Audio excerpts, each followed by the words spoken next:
우리가 붙잡을 언약의 말씀의 제목은 왜 내 문제는 해결이 안 됩니까? 라는 제목입니다. 여러분들 제목을 듣는 순간 무슨 생각이 드셨습니까? 전도 현장에서 저는 참 다양한 분들을 만납니다. 그런데 저를 처음 만나는 분들이 한결같은 질문을 해요. 다른 사람들은 다 행복한 것 같은데 왜 나만 불행합니까?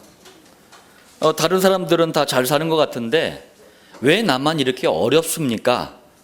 이런 질문들을 많이 합니다. 그런데 이런 질문들이 복음 안에 들어오면은요, 차츰차츰 사라져 갑니다. 목장이나 또 이렇게 현장에서 말씀을 지속하는 분들은 공통점이에요. 처음에 이런 질문을 많이 했다가 나중에는 그냥 입을 딱 닫습니다. 왜? 복음 안에서 다 답을 찾으니까 그래요. 자, 그럼 도대체 복음이 뭐길래 그렇습니까? 서론입니다. 복음은요, 인생 모든 문제의 해결인 줄 믿습니다. 복음 안에는요, 하나님께로부터 오는 모든 것이 싹 다 들어 있습니다. 이렇게 복음이 발견됐다면 그건 가장 정상적으로 복음을 체험한 거예요. 자, 이 복음을 하나님의 은혜로 깨닫고 또 듣고 믿고 영접할 때 우리는 구원이라는 선물을 받게 됩니다. 에베소서 2장 8절에 구원을 말씀하시면서 선물이라 그랬어요. 왜 선물입니까? 대가가 없기 때문에 그래요. 거저 주는 거기 때문에 그래요. 누가? 하나님이 은혜로 거저 주시는 거예요. 대가가 없습니다. 우리의 잘잘못, 우리의 수준을 보고 주는 게 아니에요. 자, 이 복음에 있어서 가장 중요한 단어가 바로 그리스도입니다. 그리스도는요, 하나님을 떠나 있는 이 원죄, 마귀의 자녀라는 이 신분, 영적으로 신분이 있는 거예요. 그리고 지옥이라는 운명을 해결하는 단어가 그리스도입니다. 이 그리스도라는 일을 하신 분을 예수님이라 그래요. 자, 그래서 복음을 가장 간단하게 말할 때 예수님은 그리스도 이렇게 말하는 겁니다. 자, 이 복음을 하나님께서는요, 계속 설명하시는 거예요. 그게 바로 이 성경입니다. 구약시대 때부터 신약에 이르기까지 지금도 이 강단을 통해서 계속 복음을 설명하시는 거예요. 특별히 구약시대 때에는 우리 주님이 오시기 전에 새 절기를 통해서 복음을 설명하신 거예요. 자, 이 새 절기를 두고 뭐 지켜야 된다, 아니면 무슨 소리냐, 다 필요 없다, 말들이 많아요. 아닙니다. 방향을 잘못 잡은 거예요. 새 절기, 이러면 여러분들은 복음이 깨달아지시길 바랍니다.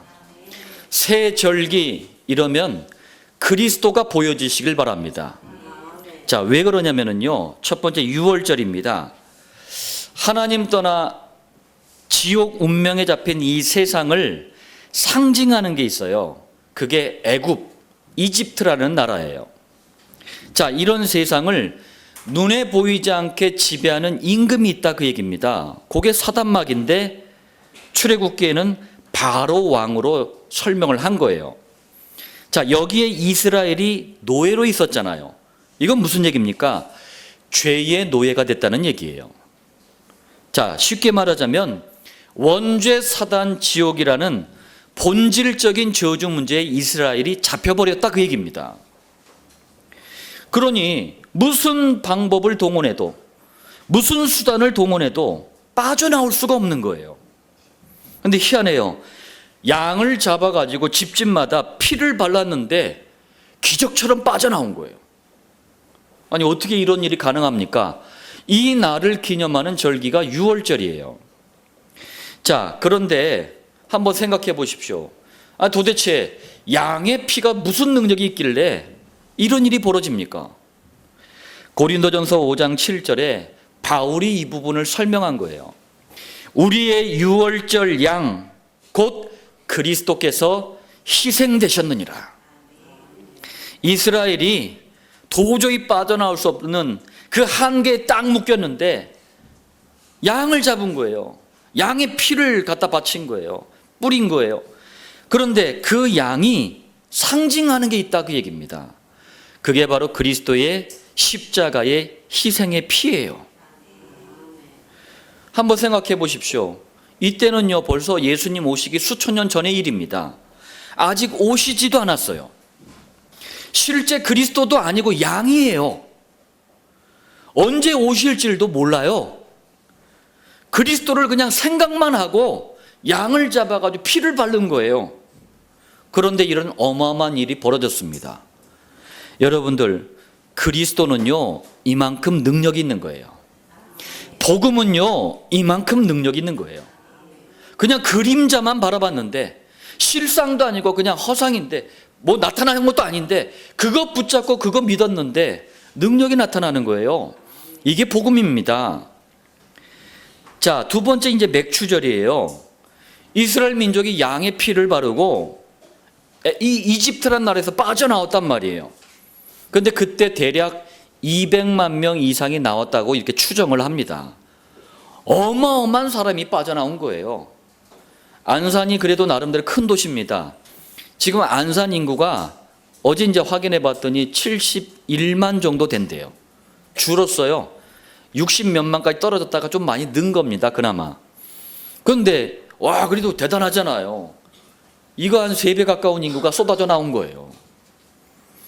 그런데 넉넉하게 일주일이면 그냥 웬간한 사람들 다 걸어갈 수 있는 하나님이 약속하신 그 땅, 가나안 땅, 그걸로 곧장 간 게 아니고 희한해요. 사우디아라비아 남쪽 서쪽 그 일대 사막 지역이 있단 말이에요. 거기를 40년간을 빙글빙글 돕니다. 주변 나라들은요, 이 이스라엘 민족이 딱 빠져나왔을 때 건들지를 못했어요, 처음에는. 왜? 어마어마한 기적 가운데 빠져나온 걸 알았거든요. 그러니까 조용히 그랬는데 기다렸어요. 왜 조용히 기다렸느냐? 이스라엘이 40년간 빙글빙글 도는 데가 어딥니까? 사막이란 말이에요. 사막은요, 먹을 게 없어요. 일단 물도 없어요.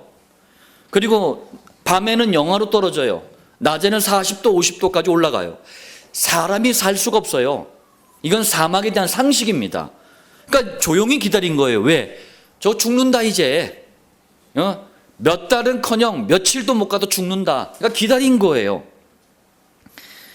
그런데 이스라엘마저도 똑같은 생각을 한 거예요. 우리가 사막에 나와서 먹을 것도 없고 잘 곳도 없고 마실 물도 없고 우리 죽을 거 아니냐. 그러니까 곧 그냥 순간순간마다 불신앙하고 불평하고 원망하고 우상 갖다 막 갖다 또 섬기려고 하고 난리를 죽인 거예요. 왜? 사막에서는 절대로 오래 살 수 없는 상식 때문에 그래요. 여러분들, 복음은 상식도 초월한다는 사실을 믿으시길 바랍니다. 예. 우리가 비상식을 쫓아갈 필요는 없어요. 그렇지만 상식에 매이지 않습니다. 여하튼 이스라엘이 이런 사막에 보리를 심었단 말이에요. 그런데 어메나 추수를 해버리네. 보리가 자랐어요. 추수를 한 거예요. 이 날을 기념하는 게 맥추절이에요. 다시 말하자면 맥추절이 상징하는 게 있어요. 우리를 그리스도께서 구원하셨습니다. 그러면은 그냥 냅두는 게 아니고 그 그리스도께서 성령으로 하나님 자녀의 마음속에 함께 계시는 거예요. 그리고 사막과 같은 이 세상 속에서 완벽하게 인도하시고 보호하신다는 게 맥추절을 지키게 하신 하나님의 이유예요. 이 이유를 딱 빼놓고 안식교, 유대교, 여호와의 증인들이 절기 지켜라 하는 거예요. 그런 의미가 아닙니다. 그리스도께서 구원받은 자녀들을 어떻게 인도하시는지 봐라 그 얘기예요. 자, 그래서 이 진정한 맥추절의 주인공이 이 땅에 오셨잖아요. 그 주님이 맥추절의 의미를 이렇게 말씀하신 거예요. 그게 요한복음 14장 18절입니다. 내가 너희를 고아와 같이 버려두지 아니하고 너희에게로 오리라. 여러분들, 이 말씀은 예수님이 재림하신다는 얘기가 아니에요. 물론 재림하시죠. 그 얘기가 아니고 사막과 같은 세상에서 구원받은 하나님의 자녀들을 고아처럼 버려두지 않는다는 얘기예요. 그럼 어떻게 합니까? 성령으로 그 마음속에 함께 하시겠다. 이게 맥추절입니다. 의미가 굉장히 큰 거예요. 또 세 번째로 수장절입니다.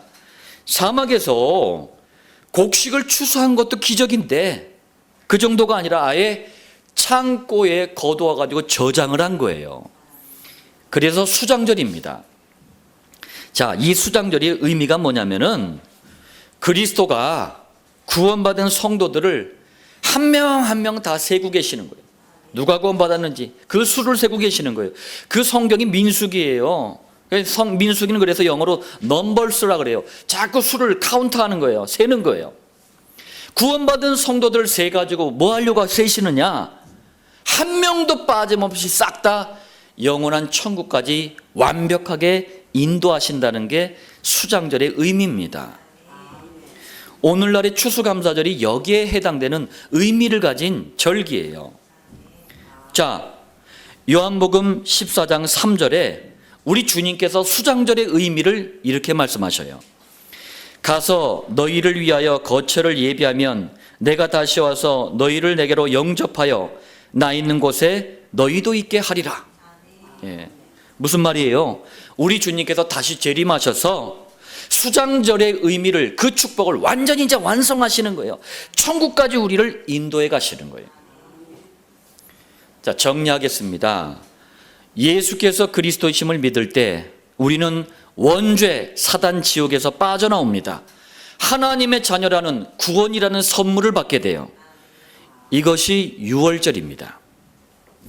구원받을 성도를 사막과 같은 세상에서 고아처럼 버려두는 게 아니고 우리 마음속에 그리스도가 성령으로 내주 함께 하신다는 거예요. 인도, 역사하시는 거예요.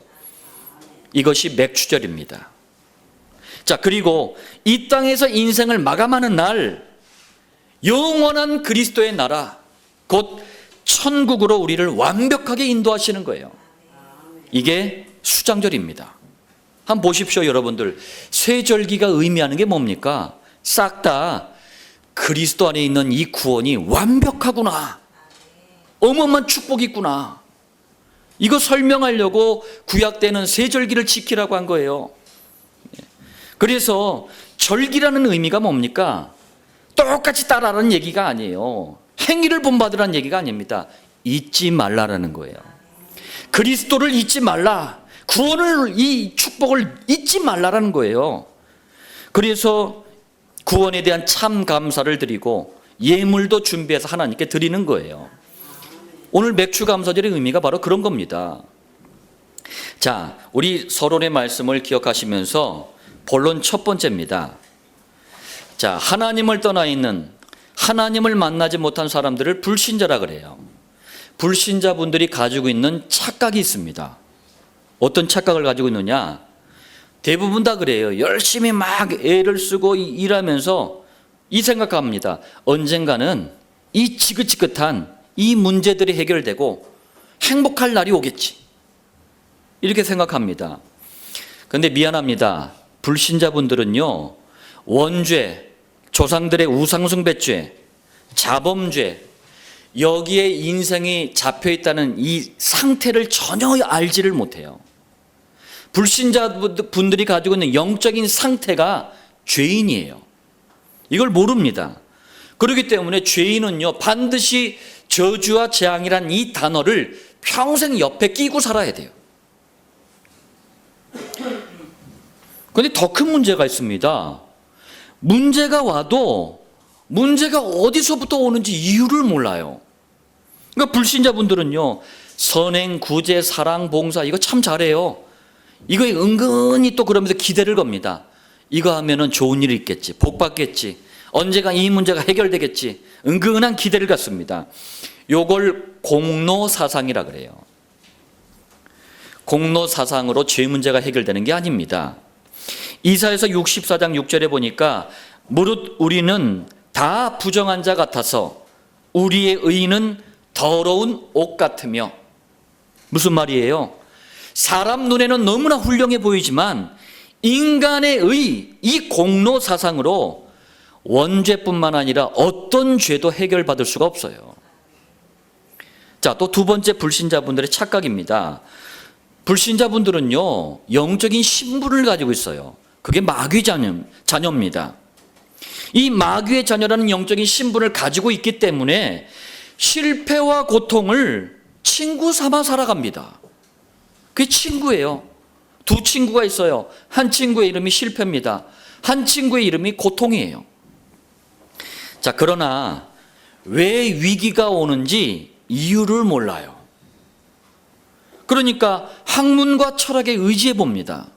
답이 없어서 그래요. 학문과 철학으로 미안합니다만 사단마귀가 추방되는 게 아닙니다. 골로새서 2장 8절에 말씀합니다. 누가 철학과 헛된 속임수로 너희를 사로잡을까 주의하라. 복음 빠진 철학은요, 구원을 얻을 수 있다는 인간의 착각이에요. 마귀의 속임수일 뿐입니다. 어느 분이 우리 임마누엘 교회를 위해서 또 아는 분들에게 농산물을 또 이렇게 택배로 보내주셨어요. 근데 농산물을 판매하는 분이 주소를 거꾸로 해놓은 거예요. 그래가지고 제자리 찾아가는데 시간도 많이 걸리고 비용도 들었어요. 여러분들, 길이 아닌 길에 서 있잖아요. 하지 않아도 될 고생을 계속합니다. 참된 길을 알지 못하면은요, 하지 않아도 될, 만나지 않아도 될 위기를 자꾸 만나는 거예요. 세 번째로 불신자는요, 지옥에 가야 되는 소속이 정해져 있어요. 영적인 소속이 지옥입니다. 그렇기 때문에 허무와 방황을 계속해야 되는 운명에 잡혀 있는 거예요. 그러나 왜 어려움이 오는지 이유를 모르기 때문에 종교, 우상, 미신 이것 가지고 자꾸 해결해 보려고 하는 거예요. 안 됩니다. 종교, 우상, 미신은요, 섬기면 섬길수록 확실하게 지옥을 보장받는 길이에요. 착각입니다. 그래서 사도행전 4장 12절에 다른 이로서는 구원을 받을 수 없나니 천하 사람 중에 구원을 받을 만한 다른 이름을 우리에게 주신 일이 없음이라. 종교, 우상, 미신은요, 구원을 줄 수 있다고 속이는 다른 이름이에요. 자, 불신자는요, 공로사상, 철학, 종교 이런 인간적인 방법을 자꾸 의지합니다. 그래서 될 일이 아닙니다. 원죄, 사단, 지옥이라는 본질적인 저주부터 해결을 받아야 돼요. 이 길은 복음밖에 없습니다. 이 길은 그리스도밖에 없어요. 두 번째입니다. 본론 두 번째예요. 자, 하나님 떠난 불신자 심각하거든요. 그런데 그 불신자만큼이나 심각한 분들이 바로 교인들이에요. 저는 구분을 해놓는다 그랬잖아요. 불신자, 교인, 성도, 저는 철저하게 구분을 합니다. 여기 바로 교인들이에요. 교인들은요, 교회까지 다니면서 대단한 착각을 밥 먹듯이 합니다. 자, 이게 무슨 말이냐면 첫 번째입니다. 교인들은요, 복음만 무지해요. 복음만 무지해. 그렇기 때문에 열심, 충성, 봉사, 헌신 이거 아주 중요한 단어들 아닙니까? 교회가 유지되려면요, 이거 필요한 거예요. 그런데 이것만 하는 거예요. 이게 자기 자신의 문제를 해결할 수 있다라고 자꾸 착각을 하는 거예요. 쉽게 말하자면 불신자들처럼 기독교식의 공로 사상을 가지고 있는 거예요. 이걸 또 복음 없는 목사들은 또 막 부추겨. 해라, 복 받는다. 이거 열심히 하면은 설마 하나님이 네 문제 해결 안 해주시겠냐? 막 부추겨. 으쌰으쌰 하는 거예요. 박정희 대통령 때 우리 새마을운동 했잖아요. 으쌰으쌰 하는 거예요, 자꾸. 그래 해서 될 일이 있고 그렇게 해서 안 될 일이 있단 말이에요. 이걸 착각이라고 하는 거예요. 두 번째 착각입니다. 교인들은요, 그리스도에게만 관심이 없어요. 그리스도만 관심이 없어요. 그러다 보니까 인격 수준, 이게 자기 자신이 가지고 있는 위기를 해결해 줄 수 있다라고 착각을 하는 거예요. 내가 이렇게 말이야 정말 거짓말도 안 하고 내가 욕도 안 하고 내가 뭐 술 담배도 안 하고 내가 이렇게 똑바로 이렇게 인격적으로 이렇게 수준 있게 내가 교회 생활을 하는데 하나님이 내 위기를 해결해 주시 않겠냐? 해결 안 해 주십니다. 이게 교인들의 착각이에요. 세 번째입니다. 교인들은요, 희한해요. 복음만 희미해. 복음 얘기하면은요, 그냥 자버려. 잠을 자. 복음이 들려지질 않아요. 복음은 하나님의 은혜를 받아야지 들려져요. 그러다 보니까 어떻게 합니까? 거룩, 경건, 막 이게 어려움을 해결할 수 있다라고 자꾸 착각을 하는 거예요. 그래서 새벽 예배, 막 금요 예배, 주일 예배 한 번도 안 빠져. 그런데 복음을 못 들어요. 거룩 경건이라는 행위는 너무 잘하는데 이게 또 내 어려움을 해결해 줄 수 있다라고 기대를 잔뜩 하는데 정작 복음은 너무 희미해요. 여러분들 이 말을 못 알아들으면은 죽을 애를 써야 돼요. 죽을 고생을 해야 돼요. 어려움만 오잖아요. 그럼 금식하러 달려가야 돼요. 보따리 싸들고 기도원에 가요. 부흥에 쫓아다녀요. 이러면서 평생을 빙글빙글 도는 거예요. 지금 교회들마다 이런 교인들이 넘쳐나 있습니다. 제 말이 거짓말입니까? 네. 권사님 제가 거짓말합니까? 넘쳐나요 이게. 네. 자, 그러면은 1년 전이나 10년 전이나 똑같아요? 아닙니다. 똑같은 정도가 아니라 계속 망해갑니다. 정리하겠습니다. 내가 가진 열심이나 인격이나 거룩이나 경건이 나쁘다는 말을 하는 게 아니에요. 우리가 복음 안에서 열심도 가져야 되고 복음 안에서 경건도 해야 되겠죠. 그러나 이것만 가지고는 원죄 사단 지옥이라는 만 가지 문제가 오는, 만 가지 문제가 시작되는, 그게 해결이 안 된다는 얘기예요. 교회 다니면서 복음만 딱 빼놓잖아요. 그러면은 열심, 거룩, 경건, 충성, 봉사, 헌신 요것만 딱 남아요. 이런 것만 전문적으로 가르치는 단체가 있단 말이에요. 그걸 종교라 그래요. 교회가요 복음만 딱 빼놓잖아요. 그럼 종교가 돼버리는 거예요. 여러분들 제 말을 착각하거나 오해하지 마세요. 아유 저 목사님은 막 그냥 막 살아도 된다고 가르친다. 제가 언제 그렇게 얘기합니까? 그 얘기가 아니에요. 교회가 복음을 싹 빼놓잖아요. 그럼 저 유대교처럼 되는 거예요. 천주교처럼 되는 거예요. 여호와의 증인처럼 되는 거예요. 안식교처럼 되는 거예요. 안상홍중의 하나님의 교회처럼 되는 거예요. 그게 전부 다 성경을요 복음만 딱 빼놓고 보니까 그렇게 돼버리는 거예요. 이게 얼마나 심각한 문제인지를 모릅니다. 복음이 아니면 안 됩니다. 이 말을 교인들은요 빨리 알아들어야 돼요. 그래야지 사는 길이 열립니다. 자, 본론 세 번째입니다. 정말 심각한 게 있어요. 첫 번째, 두 번째, 세 번, 이 두 번째보다 더 심각한 게 이 세 번째입니다. 뭐냐면은 복음을 듣고 있어. 얼마나 감사합니까? 복음을 또 알고 있어. 얼마나 감사합니까? 그런데 이런 성도들이 하는 착각이 있어요. 예. 세 번째는 성도입니다. 불신자도 아니고 교인도 아니고 성도예요. 복음을 알고 있고 복음을 듣고 있고 그런 성도입니다. 자, 복음을 듣고 있고 알고 있다는 성도들한테 제가 이런 질문을 들어요. 아, 목사님 제가 복음을 듣고 있는데 왜 내 문제는 해결이 안 됩니까? 목사님, 얘가 그리스도 그거 알고 있거든요. 그런데 왜 내 위기는 해결이 안 됩니까? 아, 목사님 내가 심지어는 복음도 전해봤는데 왜 내 어려움은 해결이 안 됩니까? 자, 세 가지 답을 좀 드리겠습니다. 여러분들이 이걸 꼭 기억하시길 바라요. 그리고 이 부분을 깊게 생각해 보시길 바랍니다. 왜요? 이 부분이 개선이 안 돼서 그래요. 이 부분이 해결이 안 되니까 복음을 듣고 있는데도 여전히 내 문제가 해결이 안 돼. 그러니까 이 질문을 하는 거예요. 오늘 이게 제목 아닙니까? 자, 첫 번째입니다. 여러분들이 복음을 들어도 그 복음이 뿌리가 내려져야 돼요. 왜요? 뿌리가 상해 있어. 종교의 이단 사이비의 영적인 문제에 인생의 상처에 뿌리가 상해 있어요. 상한 정도가 너무 심각해. 그러니까 복음을 들어서 이 뿌리가 건강해져야 된단 말이에요. 그리고 이 복음이요, 체질로 좀 자리를 잡아야 돼요.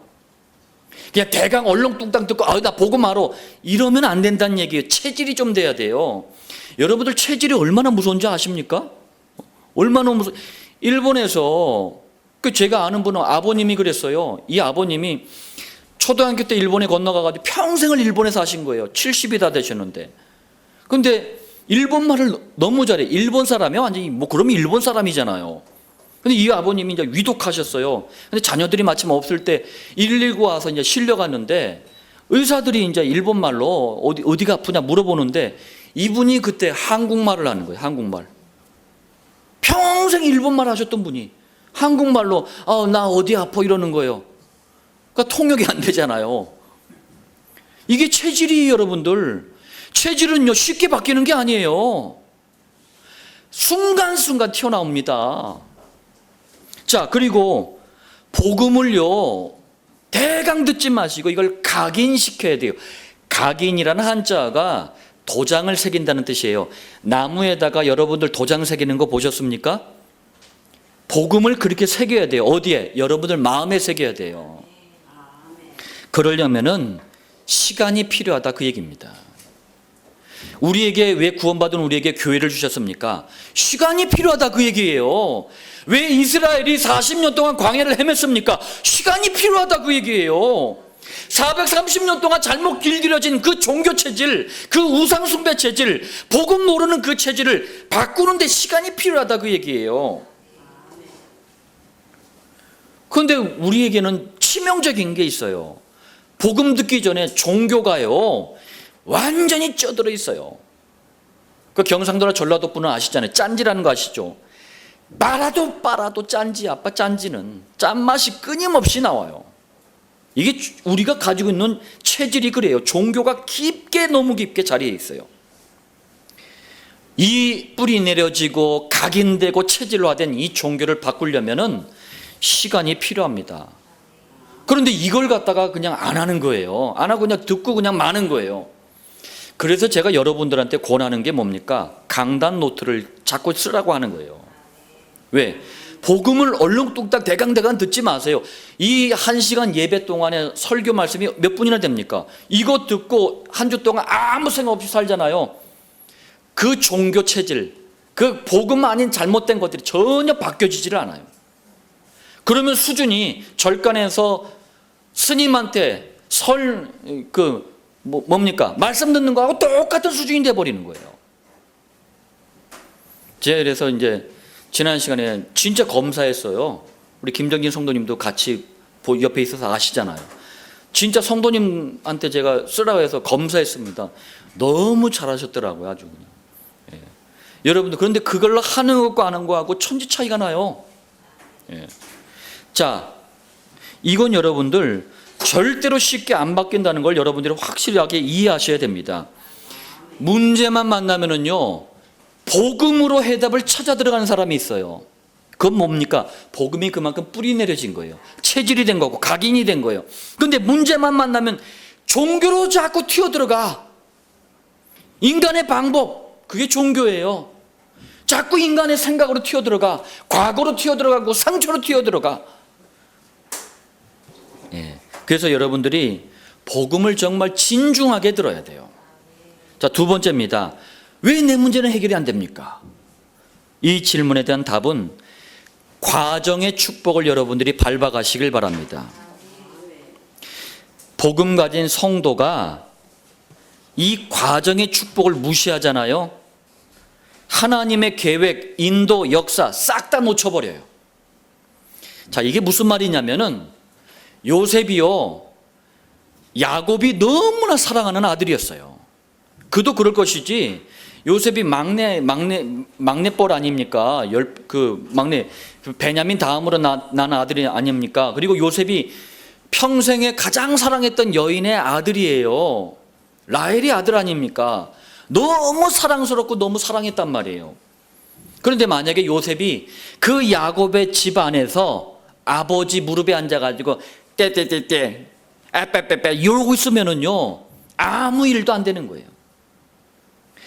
요셉이 그때 당시 이집트라는 대강대국의 국무총리가 됐잖아요.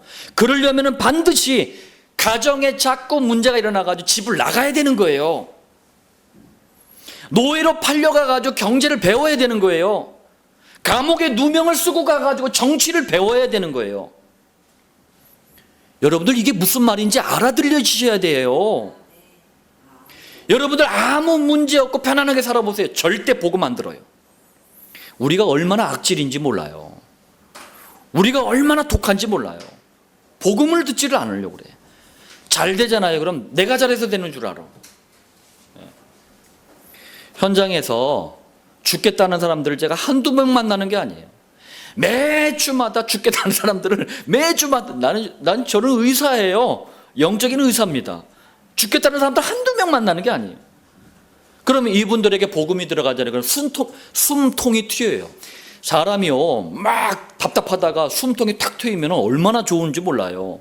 그러면은 복음이 참 대단한 거구나. 내가 복음 안으로 깊이 들어가야 되겠구나. 복음에다 생을 걸어야 되겠구나. 이렇게 돼야 되는데 조금 살만하잖아요. 그러면 내가 말이야 이래야 돼요. 내가 말이야 이래요. 자꾸 그러면 어디로 가냐? 또 종교로 가버려요. 이제 살만하다 그 얘기야. 그러니까 복음을 또 거부해. 복음을 또 대강대강 들어. 이러니 평생 그거를 반복하고 있는 거예요. 여러분들 과정의 축복을 밟아가세요. 모세가 애굽 왕궁에 딱 있어가지고 왕자 대접 싹 받고 있으면은요 절대 출애굽 못합니다. 모세가 애굽에서 자그마치 200만 명을 끌고 나왔어요. 그러려면은 40년 동안 애굽 왕실에서 왕자들만 교육하는 교육기관이 있어요. 대학이 있어요. 헤스페리오 제국대학이라고. 이건 왕자들의 교육기관이에요. 엘리트 코스예요. 200만 명을 끌고 다니려면은 그만큼 지도자의 어떤 면모를 갖춰야 된단 말이에요. 그 40년이 그래서 주어진 거예요. 그 40년이 딱 되니까 살인자 신세가 돼가지고 처가살이 하는 신세로 또 전락을 했잖아요. 왜? 버리라 그 얘기예요. 가치를 헤스페리오 제국대학, 애굽 왕궁의 왕자 거기 두지 말라라는 얘기예요. 가치를 그리스도께 두라는 얘기예요. 그게 또 40년이었어요. 그리고 나서 나머지 인생 40년 출애굽의 가장 영광된 사역, 그 지도자로 쓰임받지 않습니까? 과정의 축복이라는 게 있어요. 이걸 여러분들 밟아가세요. 여러분들 정말 이 말이 들려지시길 바랍니다. 이 말이 들려지셔야 돼요. 자, 세 번째입니다. 자꾸 여러분들 이걸 놓치지 말고 명심하시길 바랍니다. 뭘 명심하느냐? 그리스도가 진정한 해답이 아닌 이 땅의 문제는 단 하나도 없습니다. 복음이 진정한 해답이 아닌 이 땅의 문제는 단 하나도 없습니다. 여러분들 이 말을 지식적으로만 이해하지 마세요. 이 말을 여러분의 상식에다 끼워 맞추지 마세요. 사람들 보면은요 양심이 없어. 양심이 없어. 수십 년 동안 복음 아닌 그 엉뚱한 것, 수십 년 동안 복음 아닌 그 이상한 것, 복음이 아닌 틀린 것 잔뜩 뿌리 내려놓고 잔뜩 받아들여 놓고 왜 안 되지? 이러는 거예요. 왜 내 문제가 해결 안 되지? 이러는 거예요. 뭐 교회 나와봤자 별일 없네. 뭐 복음 뭐 별거 아니네. 이러는 거예요. 자기 걸 수십 년 동안 잔뜩 해놓고 빨리 복음 붙잡고 과정의 축복을 밟아 나가야 돼요. 그리고 그리스도가 해답이 아닌 문제는 이 땅에 없다. 여기 결론을 내려야 돼요. 자, 이 세 가지 본론을 말씀드렸습니다. 너무 중요해요. 자, 그러면서 결론을 말씀드리겠습니다. 오늘 본문 데살로니가전서 5장 16절에서 18절. 여러분들 이 말씀 읽으면서 무슨 생각하십니까? 여간 교회 다녀본 분들은 이 말씀을 딱 읽으면서 부담스러워해요. 왜? 이건 불가능한 일이야. 항상 기뻐해라. 쉬지 말고 기도해라. 범사에 감사해라. 여기 또 마지막에는 이것은 그리스도 예수 안에서 너희를 향하신 하나님의 뜻이니라. 이래 버리니까 부담 1만 배야. 왜? 이거는요 너무나 말장난 같아. 안 되거든. 우리는 항상 불안해해요. 항상 뭐 쉬지 않고 염려해요. 그리고 뭐 범사에 불평하는데 이렇게 얘기하니까 안 되잖아요. 어떻게 이것이 가능합니까? 가능합니다.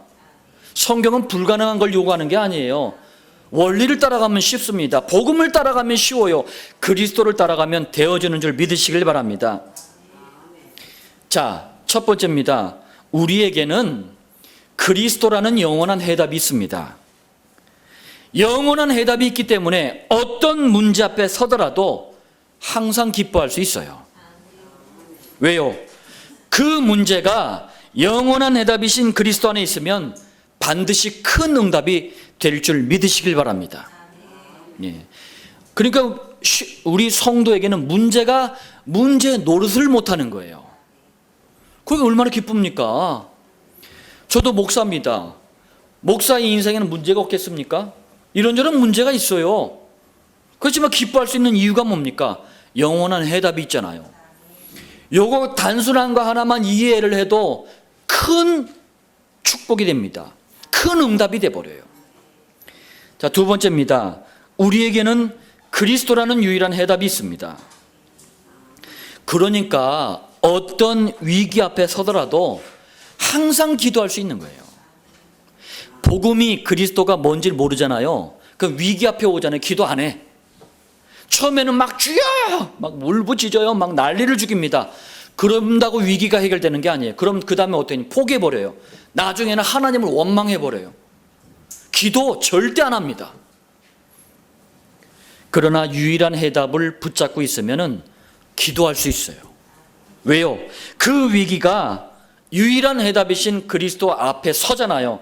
그러면은 큰 기회로 바뀌기 때문에 그렇습니다. 예. 저에게도요, 목회하면서 큰 위기가 왔었어요.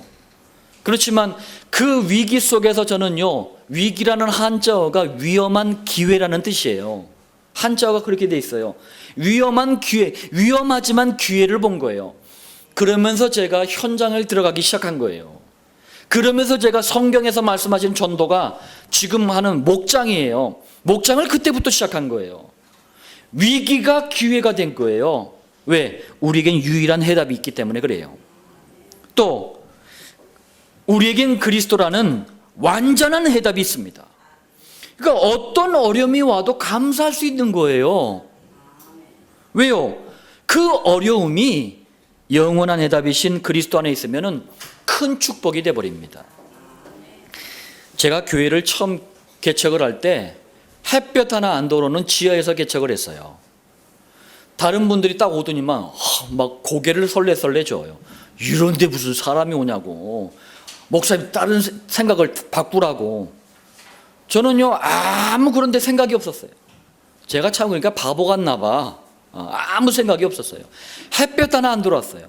여름에는요, 장마철에는 오수가 넘쳐 나오더라고요. 물이 막 넘쳐나가지고 지하에 고이더라고요. 거기에 복음 들을 자분들이 꽉 찼어요. 예, 복음은 그렇습니다. 상식을 뛰어넘어요. 그런데 개척교회의 제일 어려움이 뭡니까? 경제 문제 아닙니까? 누가 뭐래도 경제 문제예요. 목사에게는 이중고가 있어요. 가정도 책임져야 돼. 교회도, 개척교회는 또 책임을 져야 돼. 물론 하나님이 책임져야 되는데 목사는 그렇게 생각을 해요. 부담을 가지고 있어요. 그때 제가 복음을 전했는데 제가 어느 사장님한테 이제 복음을 전하고 있었어요. 근데 복음을 전하러 쭉 달려가고 있는데 저는 빚지는 걸 싫어하거든요. 한 달마다 이렇게 이제 결제를 해야 될 시기가 있잖아요. 다 결제했는데 30만 원이 모자른 거예요. 30만 원. 근데 계속 저는 한 번도 저희 아버지가 그러셨어요. 아버지 인생관이 남한테 절대 빚 안 지는 거예요. 남한테 빚지고는 못 사시는 분이에요. 그런데 그걸 그대로 받았단 말이에요. 남한테 빚지고는 못 살아요. 그런데 30만 원이 딱 부족한 거야. 전 남한테 돈 꿔달라는 얘기 해본 적이 없어요. 그건 제 자존심이거든요. 가는데 신경이 너무 쓰이는 거예요. 내가 이게 신용이 30만 원 때문에 이거 이렇게 되다니. 그래서 계속 신경이 쓰이는 거예요. 30만 원, 30만 원. 복음 전하러 가는데 그러다가 터널을 제가 이제 차로 딱 지나간 거예요. 터널을 좀 어두컴컴한 터널을 지나가는데 터널을 지나가서 다 지나니까 환하게 또 나오잖아요. 터널을 딱 거치면서 빛이 환하게 딱 비추는데 그때 생각이 딱 드는 거예요. 야, 너 지금 뭐 하고 있냐? 너 목사라며, 전도자라며, 지금 무슨 생각하고 있는 거야? 그게 제 마음에 그런 생각이 들더라고요. 그때 제가 회개했어요. 내 전도자 아니냐? 내 지금 뭐 하고 있느냐? 이 현장에서 기도해야지. 해가지고 복음을 전하러 이제 가서 그분에게 이제 복음을 전하고 나왔어요. 나오는데 그분이 저를 딱 잡더라고요. 딱 잡더니만, 목사님, 이건 목사님 선교하지 마시고 제가 목사님 개인적으로 드리는 용돈입니다. 절대 헌금하지 마시고, 저는 그때 헌금만 했던 막 선교했거든요. 헌금하지 마시고 제발 이걸 용돈으로 쓰시래. 그 봉투에다 넣어가지고 저한테 주더라고요. 그래서 제가 이제 기도해주고 감사도 기도해주고 나왔어요.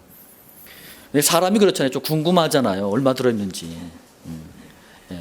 30만 원에 30배가 들어있었어요. 그러니까 제 인생에 있어서 개척교회 할 때요, 그래서 제가 단 한 번도 경제적인 어려움을 당하질 않았어요. 그래서 제가 말씀드리는 거예요. 복음의 생을 거세요. 목사인 저도 그렇잖아요. 평신도도 마찬가지입니다. 복음의 생을 거세요. 복음 안에 인생의 결론과 답을 내리세요. 하나님께서 필요하시다면, 하나님께서 전도자로 여러분들을 부르셨다면 하나님께 모든 걸 맡기세요.